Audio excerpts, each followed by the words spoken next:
Perioada de curățare este extrem de eficient în îndepărtarea petelor dificile, chiar și a celor din cadă. Pentru o curățare sclipitoare, testează cel mai bun spray al nostru împotriva grăsimii și a murdăriei. Mr. Propper. Când greșesc eu am un mic secret.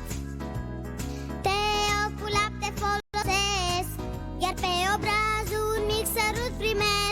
Noua formulă Teo, pentru o curățare eficientă a mâinilor și pupici bine meritați. În lupta împotriva rănilor, utilizați Cicatridina unguent sau Cicatridina spray. Gama de produse numărul 1 în topul vânzărilor din România. Cicatridina unguent în caz de zgârieturi, iritație în zona pliurilor, arsuri, proceduri cosmetice. Cicatridina unguent conține acid hialuronic, baza cicatrizării mai rapide a țesutului. Am avut mereu două probleme mari, inflamația gingivală și sensibilitatea dentară. La Calut m-a ajutat cu ambele. M-am spălat pe dinți și da, ceva este diferit. Având la bază o formulă de îngrijire sensitiv, la Calut Activ protecție gingivală și sensibilitate protejează nervul dentar și strânge și întărește gingiile. Încearcă și tu noua pastă de dinți la Calut Activ protecție gingivală și sensibilitate. Viața asta nouă, știți ce zic, nu? Plină de stres și oboseală. Clacăm sau continuăm? Magnevi Stres Resist susține rezistența la stres și reduce oboseala prin combinația de magneziu marin și extract de rodiola. Relaxat, le duci pe toate. Acesta este un supliment alimentar. Citiți cu atenție prospectul.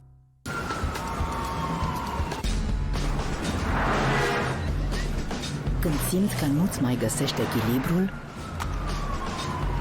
caută un colț de natură. Bucovina fructată regăsește drumul spre natură, regăsește drumul spre tine.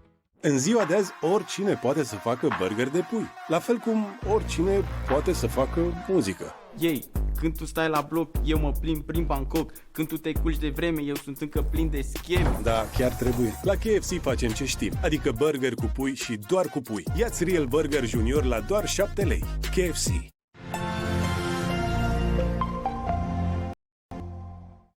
Happy anniversary! La Pro Gold.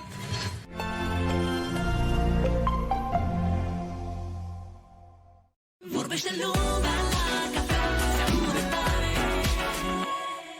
Vrea să fie mamă full-time, dar nu poate renunța nici la muzică.